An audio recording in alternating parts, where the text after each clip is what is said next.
सभी पदाधिकारीगण, सभी साथियों, एक समय था जब किसान की देश में कोई पहचान नहीं थी। किसान की हैसियत ये थी कि एसडीएम के सीओ के दफ्तर में, थाने में जा नहीं सकता था। गांव के चौकीदार को अपना भाग समझता था। चौकीदार से आदमी डरता था गांव के से।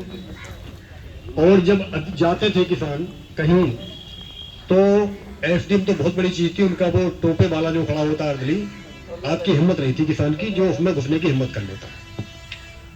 उस डरावने माहौल में, उस घबराहट के आतंक में टिकैत साहब ने ये बीड़ा उठाया कि हम देश के किसानों को मोरली स्ट्रांग करेंगे, आत्मविश्वास पैदा करेंगे उनमें, इनका डर निकालेंगे और फिर इनको लड़ना सिखाएंगे। उनकी लड़ाई से पहला स्टेप तो ये था कि हम इनको मोरल स्ट्रांग करें, डर निकालें इनके अंदर से। उनने लड़के डर निकाला, उसके बाद डर निकाले लड़ना सिखाया। लड़ने के बाद सरकारों में घबराहट पैदा हुई। किसान उनका बेसिक फार्मूला ये है कि हम संगठित हों, दबाव बनाएं, डर पैदा करें और अपने हित के काम करने के लिए सामने वाला घबराए, हमारे काम करें।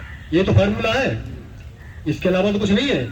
भाई आप कायदे में किसी चपरासी का ट्रांसफर भी नहीं करा सकते, राजनीतिक सत्ता तो आपके हाथ में है नहीं, लेकिन सत्ता आपसे डरे, सत्ता आपसे घबराए, तहसील का एसडीएम, तहसील का सीओ आपसे घबराए, जिले का कलेक्टर एसपी आपसे डरे घबराए कि ये यहाँ नहीं आने चाहिए। ये हालात हमें पैदा करना चाहिए। यही है बेसिक स्ट्रक्चर हमारे संगठन का। जब शुरुआत हुई थी, मैं कम समय लेते छोटी छोटी बात निपटाऊंगा।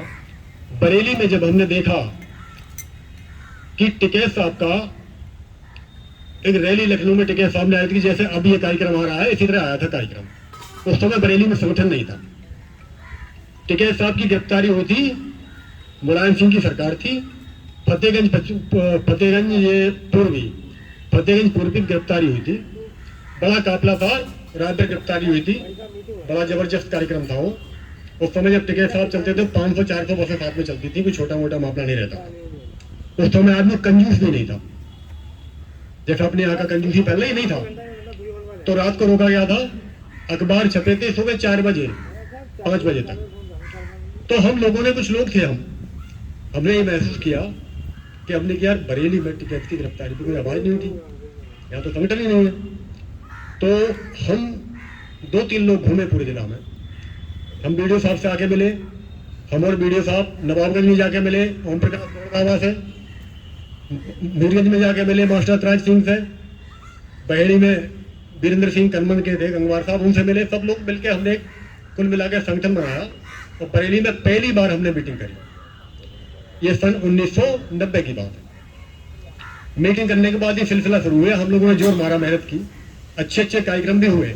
शर्मा जी कई बार आए थे, राकेश टिकैत जी कार्यक्रम हुआ था बरेली नेहरू केंद्र पर सन 2005 में, तो शर्मा जी थे उसमें हर जिला पर कार्यक्रम था। उन्होंने ये कहा था टिकैत साहब ने कि भाई ये तो घालमेल हो जाता है कि हम एक मीटिंग बना लें, उसमें 4-6 जिला के लोग आ जाते हैं, जिलाध्यक्ष अपना मुंह छुपा लेता है अन्य जनपदों की भीड़ की आड़ में कि भाई ये भीड़ तो हमारी हो गई, जबकि आए गए जिला के लोग। तो उन्होंने कहा मैं हर जिला में मीटिंग करूंगा, हर जिला की औकात बांटूंगा, परखूंगा क्या स्थिति है। तो हमारे यहाँ मीटिंग हुई थी, शर्मा जी थे उसमें। हमारे कप्तान ने, इतना डर प्रशासन में था कि डीएम और एसएसपी दोनों लाइन पे थे, दोनों दिन में 3 बार बात करते थे। वो ये कहते थे कि भाई कुछ भी करो, हम जिलाध्यक्ष थे उस समय, टिकैत है बरेली में टिक ना जाए। टिकैत की पहचान थी, टिकैत टिक गया तो हल्का हो गई सरकार का मिजाज खराब हो जाता था। तो हमने कहा भाई टिक नहीं जाएंगे, लेकिन समस्याएं जो वो निपटवा दो आप। समस्या निपटी, वहां कुछ लोग बताए बंद थे उजियानी के, उन्होंने उजियानी में रेल बेल बोगी फूक दी थी, 26 लोगों का मुकदमा था, बंद थे जेल में। तो टिकैत साहब ने कहा भाई छुड़वाने हैं।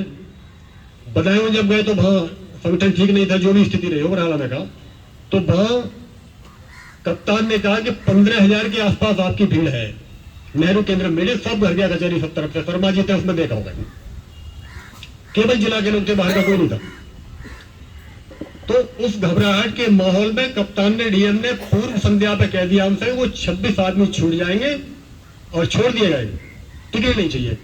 इत्तेफाक से वो चौधरी साहब नहीं आ पाए, राकेश जी आए थे। टिकैत साहब कहीं गिरफ्तार थे या कोई कहीं तबीयत गड़बड़ थी, कुछ भी था, आए थे, तो वो जलवा था।